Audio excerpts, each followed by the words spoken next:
A few things that I wanted to run through ahead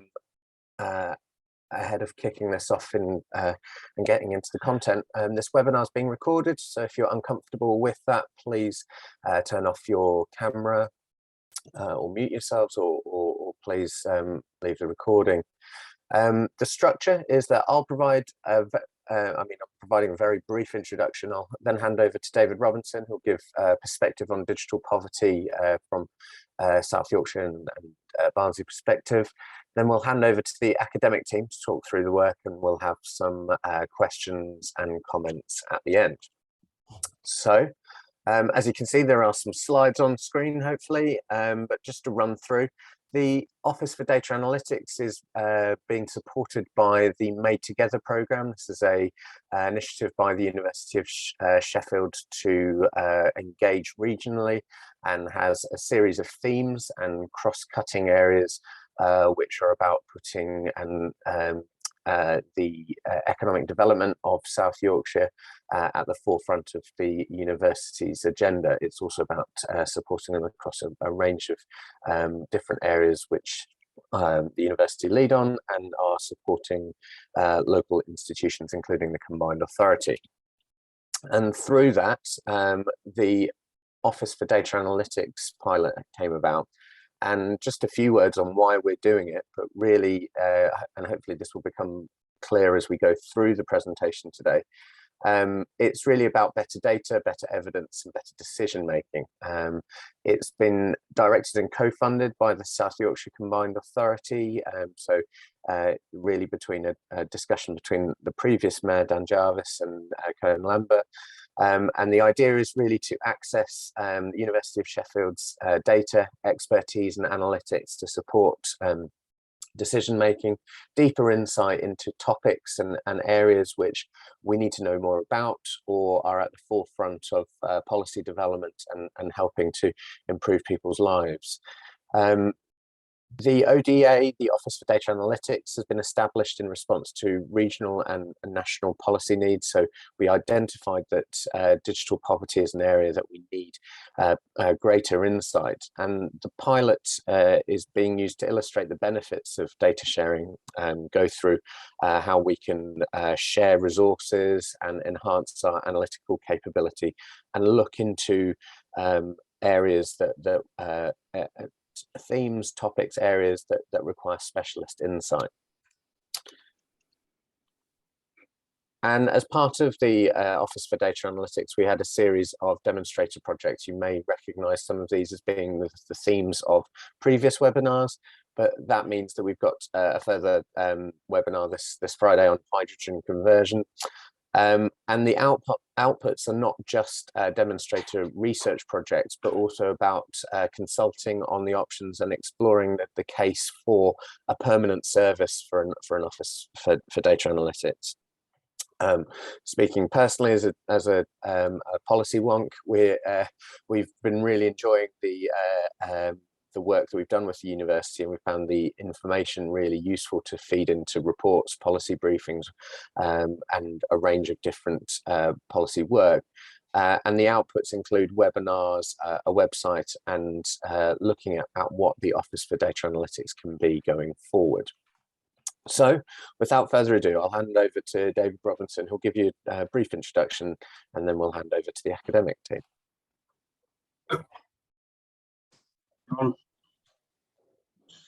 So yeah, really swift intro. 5 minutes on digital poverty for Barnsley Council. So this is going to be very much a whistle stop tour. So basically, going to talk about what is the problem, why it's a problem for us, what we've done thus far, really quickly, and then obviously the sort of core problems that we've identified as a council, and where we're a bit stuck, really. So where we'd expect work from Office of Data Analytics to help us out. So in terms of what is the problem, obviously, just to restate the obvious, some people can't or won't transact digitally with us, and some of those people will be excluded. But it's fair to say that there is a mix there between can't and won't. And basically, who are these cohorts. Why are they excluded? Is it a can't? Is it a won't? Is it something else we've not thought about? And another problem that we find is convincing them why they should care about this entire issue. Why is it a problem for Barnsley? Digital's got proven cashable benefits. So the cohorts that we're talking about, the people that we're talking about will benefit from no longer being digitally excluded. And that's something that we've used quite successfully as we move through our journey. Obviously, as an organisation, it means that we can reach more people. So we don't have this constant mixed bag of, we've got to produce printed materials, we've got to find different ways to engage. If we know that the vast majority are digitally enabled, that's how we'll reach people.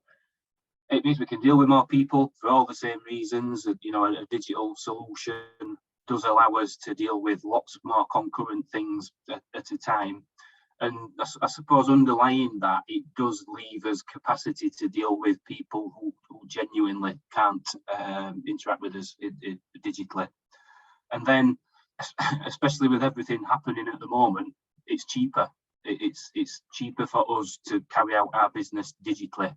And that does underpin all this, regrettably. There are lots and lots of benefits for the people that we're talking about.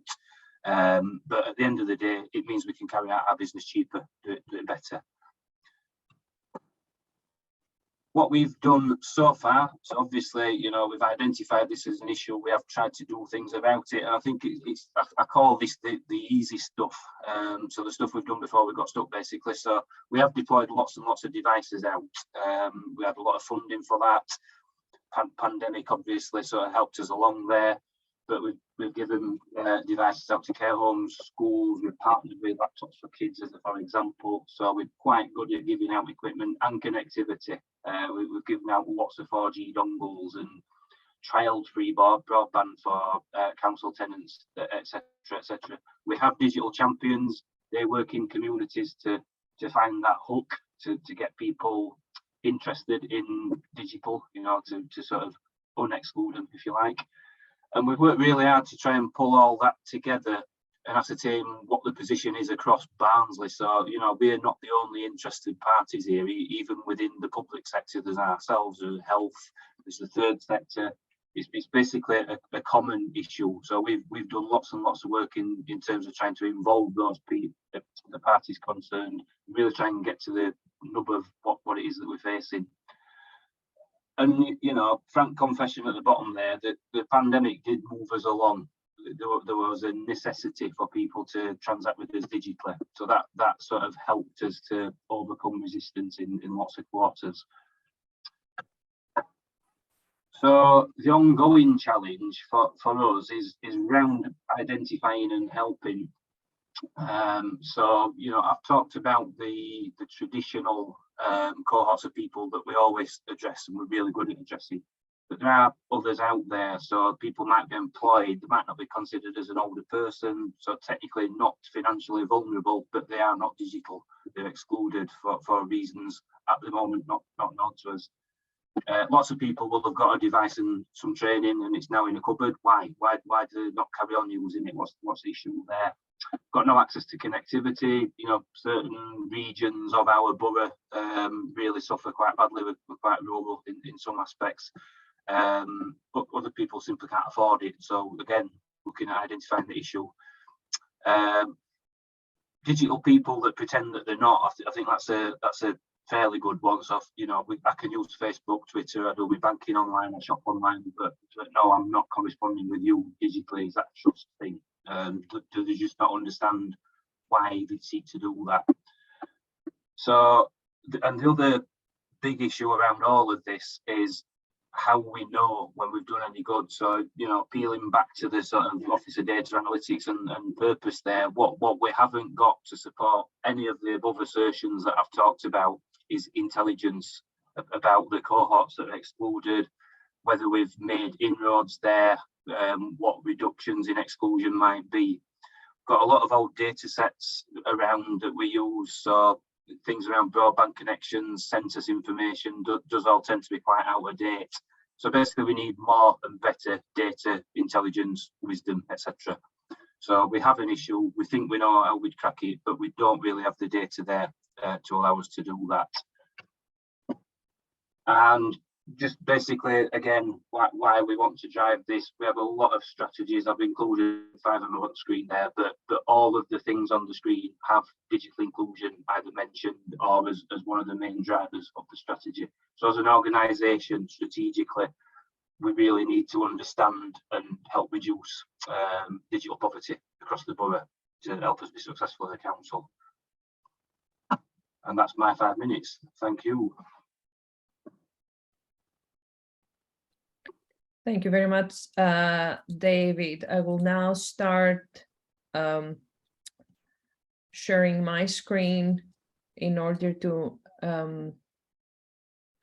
introduce the project. Just give me a second to actually do that. And hopefully it's now on your screens. So thank you, everyone. My name is Efraxia Zamani. With us is Sarah Vanini as well. The two of us worked on the on a project on understanding digital poverty in the South Yorkshire region, together with Gemma Ives and Felipe Tornquist Perez, also colleagues at the University of Sheffield. A few bits about the project itself. The project was focused, as it is obvious, on understanding digital poverty in this particular area, and it was funded by the Higher Education Innovation Fund Research England this past year. And everything that you will see from now onwards as part of this presentation, we used large data sets from the Office for National Statistics and the Consumer Data Research Center in order to create this heat map on digital poverty, which we followed a place-based approach for its design so that we can get a more nuanced understanding of which areas or which regions within South Yorkshire are most susceptible to digital poverty. I will now hand you over to Sarah. Yes, hello, thank you. Thank you for the introduction. And I think that we wanted to kind of like establish before explaining how we did this is like why we talk about digital poverty, and because there are a few terms that are found in the literature usually that kind of like give an idea of more or less the same problem. So one is the digital divide that you may be familiar with. And the digital divide measures the inequalities in terms of access and use of technologies, especially between different social groups or at regional or country levels. Then we have a term that is digital exclusion that focuses mainly on the barriers and inequalities preventing access. And then there's digital poverty, that is the term that we chose to use. And why we chose this is that it's because it focuses on this inability, as you can see here, to interact with the online world fully, when, where, and how the individual needs to do it. So basically focus on how this interactions also helps, also happens. And okay, Efraxia, we cannot see the slide anymore. Sorry. Sorry. Yeah. Anyways, I'll just try to share it again. Sorry. That's okay. Anyways, I mean, I can go on. So like the idea anyways behind it is like, again, interacting fully with the digital, thanks, now we can see it. And it's also the fact that to be able to interact fully with the digital world, there are also other barriers that kind of exacerbate the possibility of this interaction that are not just technical, and they're not just the access to the technology itself or to the broadband itself, but they're also socioeconomical, they can be educational, they can be racial, connected, so linguistic or gender or health. And these, so basically a lot of, let's say, structural inequalities that are already in society exacerbate this divide, this digital poverty, let's say. And basically the other idea is that these are both the product and the cause for this form of socioeconomic disadvantage. So basically it's a circle in a way. And in the next slide, we show what we did, how we did what we did. So basically we use an index to draw this map. The map that you see on the right-hand side is the final result of our work that shows the South Yorkshire region, and you can see in red the areas that we identified as the most digitally poor, and in yellow, so the lighter they are, the areas that are the least digitally poor.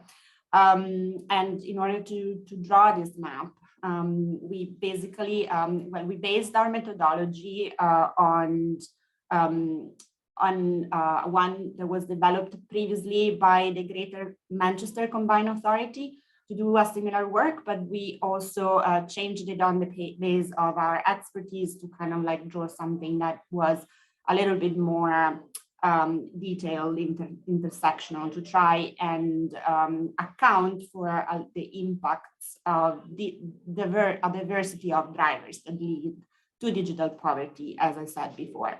So as the Greater Manchester Combined Authority, our index considered demography, deprivation, and broadband as the three main areas that influence this digital exclusion, and we computed them into basically a composite index of digital poverty to provide a score and rank these geographic areas at the LSOA level, as the practice said before. And each of these parts was accounted for a third of the total weight. But differently from the Greater Manchester area, we adapted it, as I said before, to explicitly account to this intersectional impact. And we further added data sets that include universal credit recipients, for example, modeled ethnicity proportions that was provided by the Consumer Data Research Center in this case, and the average download speed as well. And we integrated these all these in a composite factors for each one of these three parts, using different relative weights. You can see the percentages on the right-hand side column here, where there is written weighting. And to give you an idea of how we reasoned, so basically, for example, we used a universal credit rate that, according to us and to our expertise in research, can account for slightly more issues than the rest of the index of deprivation, because it can be used basically as a proxy for these further inequities that I talked about before that would not be captured otherwise, like, for example, caring responsibilities, or it can give insight on relative to abilities, for example, or different household arrangements that can have an influence on whether people are able or not to have full access. Or, for example, we have included the percentage of women and minority ethnic groups in the demographics that was not in the Greater Manchester area, because in our experience, this indicates that, like exclusion and poverty can depend also on which kind of social group that you belong to, because of different social arrangements or cultural arrangements as well. And specifically, women are consistently exposed to inequities, and even more, again, if they belong to different ethnic groups. So again, you can see the results on the map here, and I'll pass it back to Efraxia. Thank you very much, Sarah. So while in the previous slide, as Sarah explained, you could see essentially the heat map and the construction of this composite index. In this slide, what you can see is the results across the 4 city councils in the South Yorkshire region, Sheffield, Doncaster, Barnsley, and Rotherham. And in the table, we have included the average digital poverty score for each of these 4 councils, as well as the scores that feed into digital poverty, deprivation, broadband, and demographies. So basically, from what you can see from here is that the 4 councils are quite similar when it comes to digital poverty. We don't see significant differences across the 4. However, if we look a little bit closer, the composite indices, the deprivation, the broadband, the demographics, we see that there we have some variations, some greater, some smaller variations. And to give you an example of why this can be important to look into the composite indices, on face value, it would seem that digital poverty is related to basic infrastructure, to technology, to what access to broadband certain areas or regions have, but it's much more than that. If we compare Rotherham, for instance, to Sheffield, we see that Rotherham scores slightly worse in terms of digital poverty. And then looking at the other composite indices, we can see that, yes, indeed, probably the broadband score is what influences the difference with regards to digital poverty.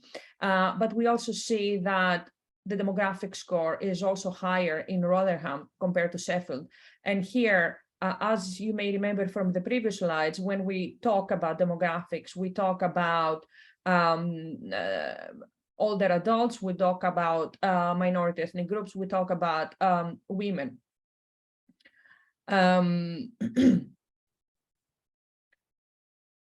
Moving on to the next slide, to give you a more granular idea of the results at ward level and at LSOA level, so the lower, the most granular unit of analysis with regards to place that we could essentially find the lower layer super output area.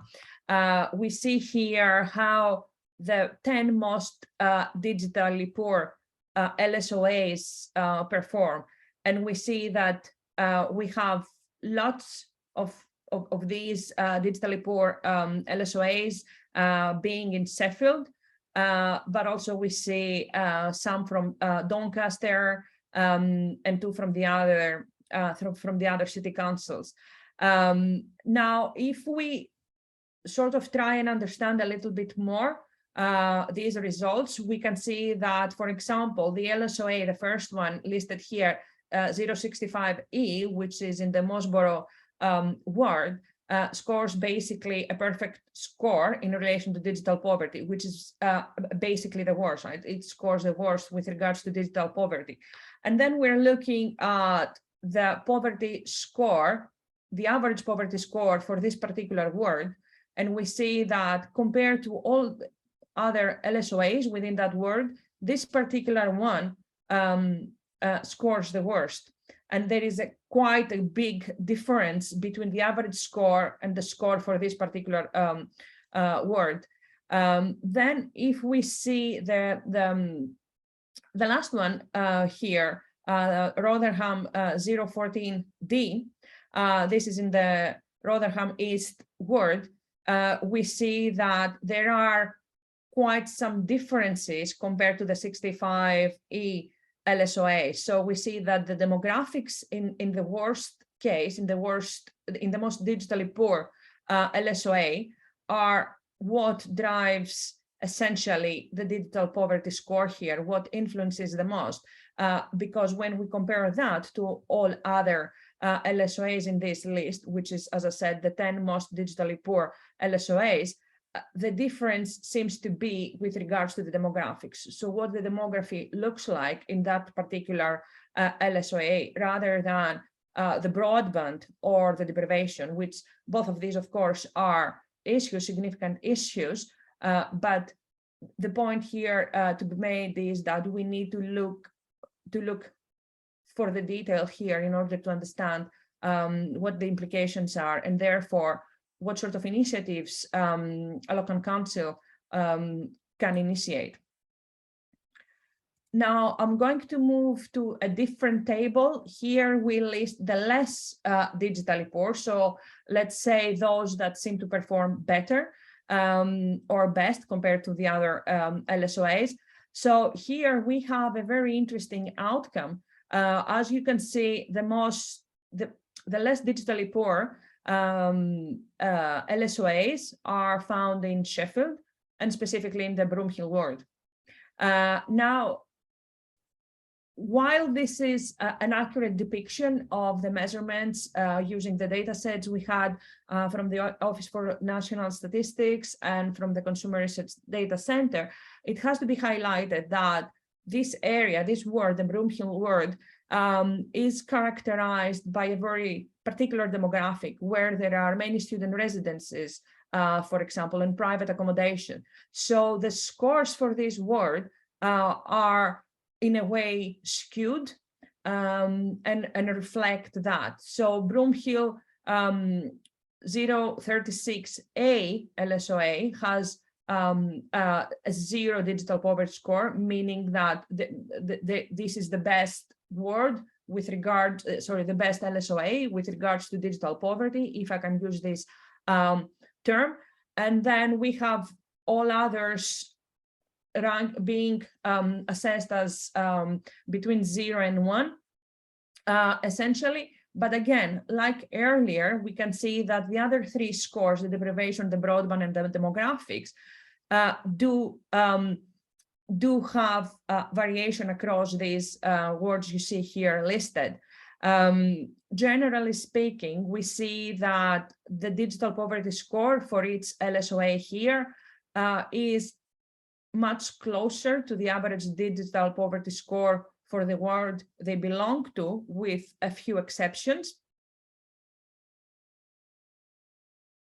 And here you can see the comparisons between the South Yorkshire region and the other regions. We were able to compute their indices.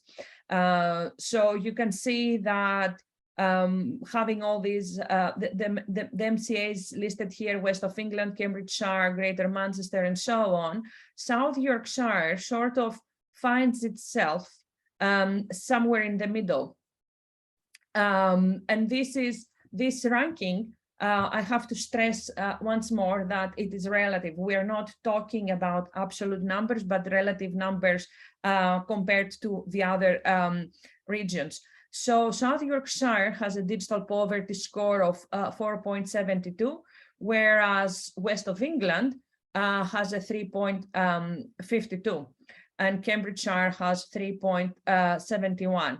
Now, it's interesting to see, again, like with the previous comparisons between the most and the least digitally poor, it is interesting to see the comparisons across the different regions and across the different scores. So let's take, for example, Cambridgeshire. The average score, the mean score across all its wards and LSOAs for the broadband is better than that of Yorkshire, and the deprivation score is equally better compared to South Yorkshire, thus placing them essentially few positions higher up in this ranking. And I'm drawing this comparison because the demographic score, for instance, is almost the same. It's almost identical. So it's the deprivation and the broadband score that brings Cambridgeshire higher in this ranking. Looking at West Midlands, which seems to fare worse compared to all others, we see that while for the broadband score, West Midlands does quite better, let's say, compared to South Yorkshire, the deprivation score, the overall deprivation score for this region is not significantly worse, but not as good for South Yorkshire compared to South Yorkshire, and therefore scores worse.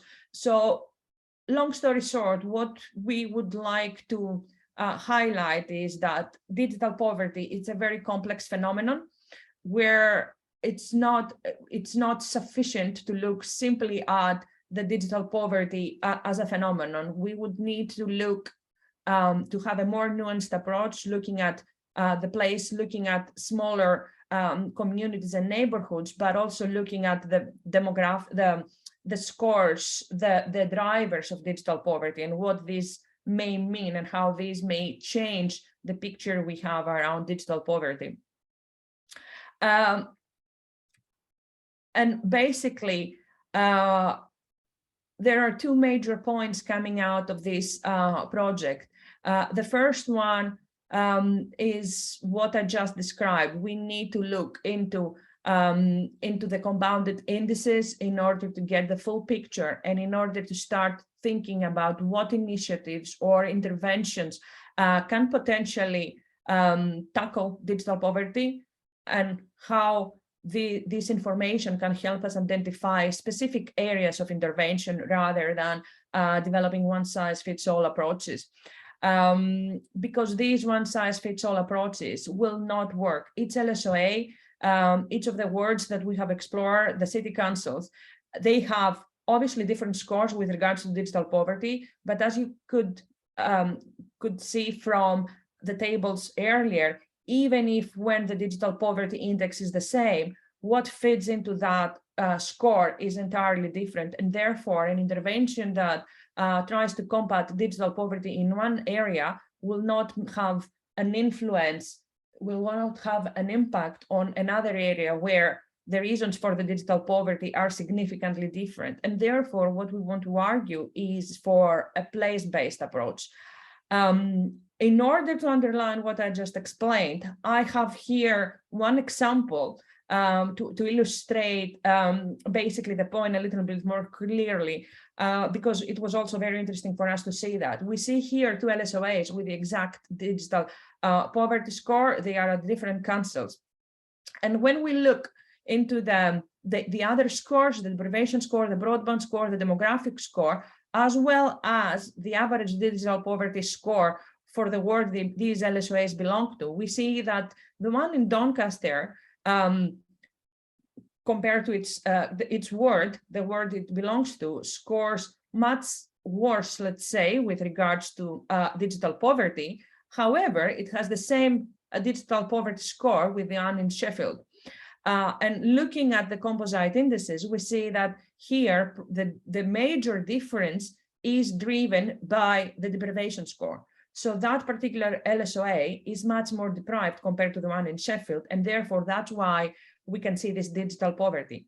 Obviously, we would have to go to a more granular, even to a lower level to see what it is with regards to this deprivation that we need to be aware of. And the breakdown of the index that Sarah showed you earlier can be a source of information about this. So basically, on the basis of what we've seen, excuse me, during our engagement with this project, we have identified 3 areas where interventions or policies can be prioritized. But again, this is on a place-based approach where each of the things you see here, these, let's say, pillars, the access, the digital literacies, and the engagement with communities and citizens will have to follow a more placed approach in order to be more successful, to have a higher impact. Now, with regards to access, obviously, when we started off presenting our project, we did say that it's not just the broadband, it's not just the infrastructure that needs to be in place in order to tackle digital poverty, but in many cases, we see that even when the infrastructure exists, even where fast broadband is available in these LSOAs, people living in these areas, they don't access the internet for financial reasons. So the infrastructure is there, but the cost of accessing it is prohibitive for them. And there can be different initiatives in order to tackle this. There could be device donation schemes with local partners, including the University of Sheffield. But there could be also funding that specifically targets these communities by providing broadband access through schools. This is something that is already happening through libraries, through council housing, and so on and so forth, especially in areas where we see the infrastructure existing, but the people not getting connected to the internet. There are, of course, social tariffs that can be used. And the issue with this one is that while people are eligible for social tariffs, zero-rated access to certain services, they are unaware that they are eligible, specifically because they don't have access to the internet and they cannot explore what opportunities there exist there for them in order to get connected. Now, obviously, it's not a matter just of the costs. In some areas, we did see, as expected, that the issue was not the financial burden of broadband connections, but the lack of infrastructure. And there are schemes that can support to extend the network in these areas to provide better connections, such as the broadband universal service obligation.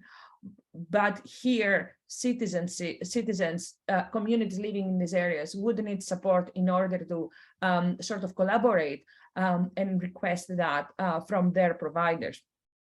Now, the second domain of where we see potential interventions being successful is the digital literacies, the digital skills. And here there are two different things happening at the same time. So for one, the youth, younger people need to be supported in developing their skills, their digital skills, understanding and developing a cyber awareness, let's say, including security aspects. But they are unable to develop these skills because they come from disadvantaged backgrounds. And that can be financial issues. It can be issues with regards to their location, where they are in remote rural areas and so on. The flip side of this is, how do we access those who are disengaged by choice? And David did touch upon this earlier. The problem with this is that when we identify people who are not engaging with the digital world, most of the times policymakers, including researchers, I would add, assume that this is because they lack the skills, or they lack the devices, or there is some material lack that prohibits them from connecting with the online world. However, in many cases, it's just pure skepticism. They have challenges, they experience challenges with regards to sharing the data, but also they don't see any value added to the available digital products and services by city councils, by providers, and so on. So here there should be some initiative that can help these people who are digitally disengaged to identify use cases that are relevant and needed for them. The last bit has to do with meaningful engagement with local communities. Barnsley, they have digital champions and IT buddies.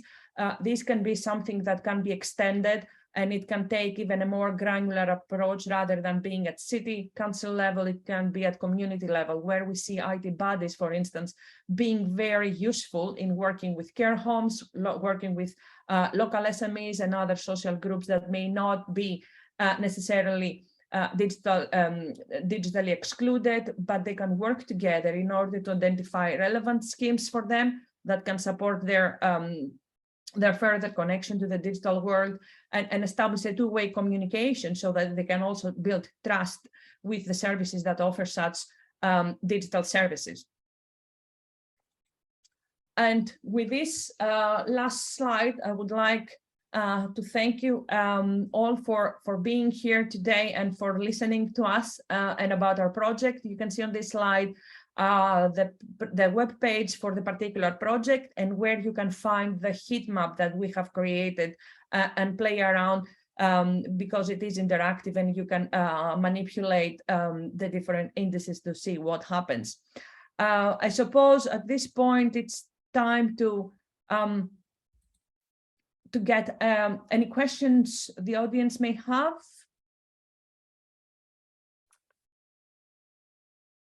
Yeah, thank you, Apraxia. Thank you, Sarah. That was really insightful.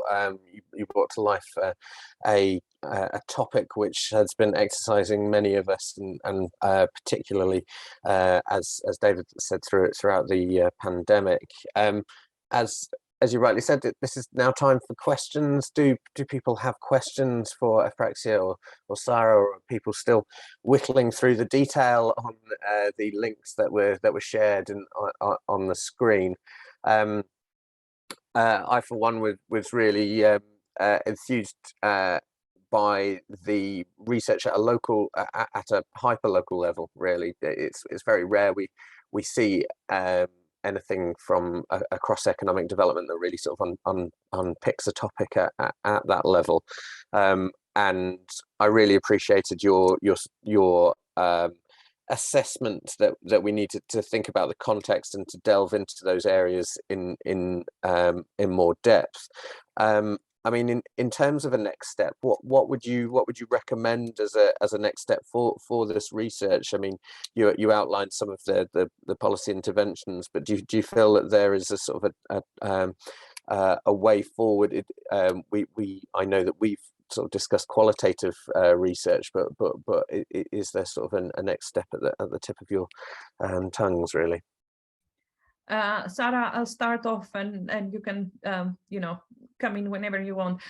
So thanks, John. Yes, indeed, I think the work we have done so far serves as, let's say, the basis or the backbone for potential further engagement with local communities on the ground. It can give us a sense of which areas or social groups should be prioritized in terms of tackling digital poverty.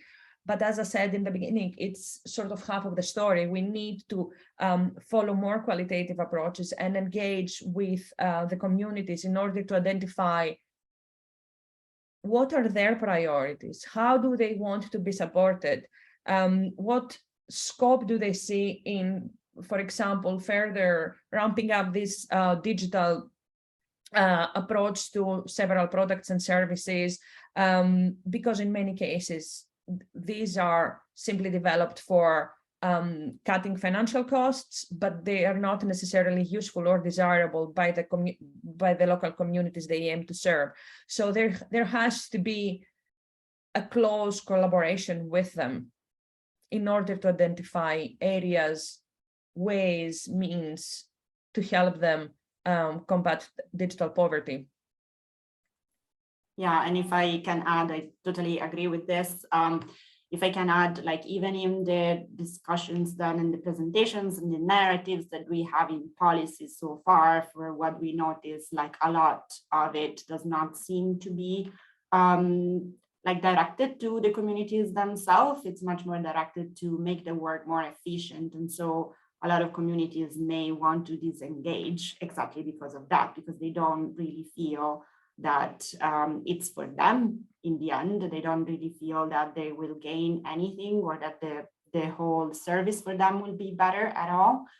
They just feel that this is done for someone else to cut the cost, or just, to reduce jobs, like burdens and things like that. And once again, I would like to stress that what we have seen is that so one thing that we know the region a little bit, we know South Yorkshire, and we know that a lot of the areas that we have identified as digital poor, they really look very different from one another. So I would say that personally, as a next step, because I know that it's very costly to go in each one of the community to try and understand what the problem of each one of the community is. But personally, what I would do would be selecting a few of them that we know already, they look completely different, and go more in depth in those to kind of have an idea of what the main problems could be. And I mean, we have ideas on what they are, but like what the solutions also could be. Because while we can understand very well, this is caused by that, maybe we don't really understand as well what can break these barriers in a way. So that would be my answer. Thank you. And a few other questions in the chat have picked up on that. So Chris Diamond has asked if we're aware of the LOTI, the London Office of Technology and Innovations research around users. And I suppose from having a very quick glimpse at that, it somewhat sort of comes across as a bit like the marketing personas that you might get through Mosaic or something like that, which is a bit more sort of related around exclusion profiles. So as Chris goes on to say, so is that something that could be on the horizon? Is that something that we could look at? So thanks for the question. Indeed, it does look a little bit like market segmentation. In fact, there is one data set that I think it maps England, maybe it maps the UK as a whole. I'm not sure, I would have to go back to it. It is about the internet user classification, and it follows a similar format. I think these personas, I haven't dived very into deep in that one, but they do seem quite interesting in the sense that they don't classify users as older or as women or as minority ethnic, but rather a combination of these, which is quite useful if we would like to consider digital poverty as we do from an intersectional perspective, looking at the intersectional impacts of a number of personal characteristics and how they interact with each other. I suppose it could be a way forward. However, I see a challenge here that on the basis of the data sets we have used and on the basis of our research experience with regards to digital poverty and digital inclusion, we would end up with so many personas, and it would be difficult probably to tackle, but it can be a good vehicle to communicate with policymakers with regards to the implications of digital poverty. Thank you. And I think there's been a lot of questions that I'd say are somewhat related. So Sophie's asked, were there any demographic features that you would like to explore, but we're limited by data. And I think Abdul Qadir has also highlighted this. What kind of data should we be collecting, if possible? Sort of in a perfect world. So two sort of quite open questions there. I think I'll start off and then I'll let Sarah come in. So we did have a challenge with the data sets. It was both with regards to whether they were updated, but also with regards to what these data sets could tell us. So for example, ideally, we would like to have data sets with regards to LGBTQ plus status, with regards to financial lives, whether certain people have been excluded, for example, from finance products, for instance, which is again a proxy of poverty, but also digital poverty. There are different things that go on with these data sets. The first one does not exist. The second one is fragmented, as the Financial Lives Survey is mostly completed by people living in the southern part of England, of the UK. So the quality of data is not good. Another thing, as I think it was Sarah that mentioned it, minority ethnic groups, women. We know from the literature, from experience, that these are people who will be most likely digitally poor. However, the data sets for this come from census data. Census takes place every 10 years. There was a census last year, but we don't expect the data sets to become available for the next 2 years, I would add, at least. Meaning that quite often the data sets we use are not exactly updated, but they are not very much current. And I'm not sure whether we need to collect more data or whether we need to use the data sets we have in order to have this meaningful engagement with the local communities, because even if we don't have data for them, they will know, they will be able to tell us what they need. Yeah, and so I will have the controversial opinion. The controversial opinion is that I would say, yes, data always have challenges, as Efraxia just said, but also I think that sometimes we cannot really know all the answers, as I said before, just from quantitative data or data like that. And I think that in a lot of cases, we may actually have better data by collecting a smaller number of stories, for example, and qualitative data than by trying to collect extensive data on issues that may also put us in a position of probably not being super ethical, because like the kind of data that we miss, it would probably not be super ethical to manage sometimes. So in my opinion, I don't think that we are challenged by what's available. We are more challenged by, let's say, the methodology itself. So like, I think that there's only up to a certain point that we can answer to these questions with these big data sets. And they are very useful to have a general picture, but probably at some point, if we want more answers, we have to think about it in a different way. So that's my opinion. Thank you. Yeah, I think I was just thinking of an example, perhaps to back that up. But during the pandemic, we were all perhaps aware of the need to for young people, particularly, to learn online, and that highlighted sort of unlocked a series of sort of conversations and stories that were really hard to place data around. So, for example, you know, in accessing materials, people needed laptops, or did they need phones, or did they have the right broadband speed or the capacity within the household, because everyone was using the internet at certain points, or was it really about you know, the training, the need to understand Microsoft or other applications which hadn't been, you know, quite sort of universal at that stage. And I think, as you say, we need to unpick that in more detail, and through stories or more sort of bespoke research, we can do that.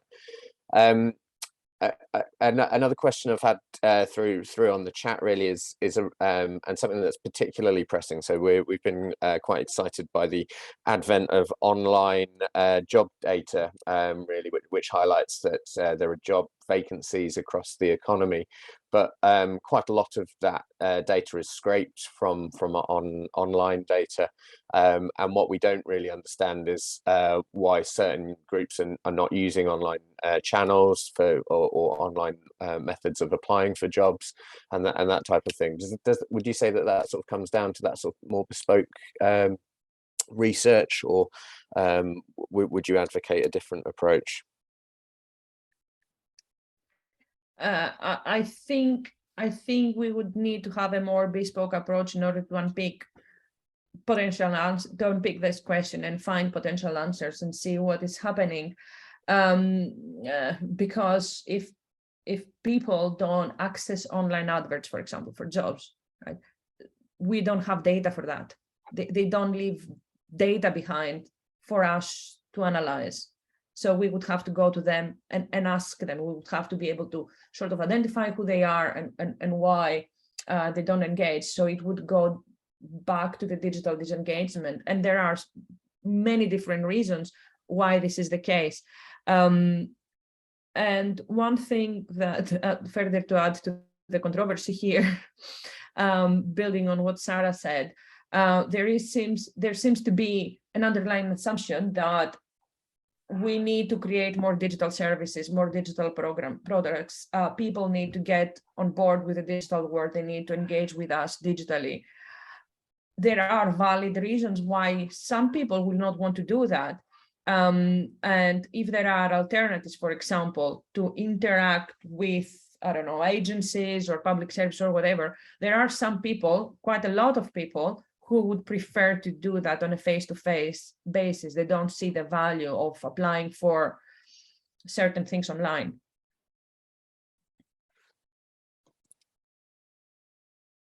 Thank you. Thank you. Just conscious of time here.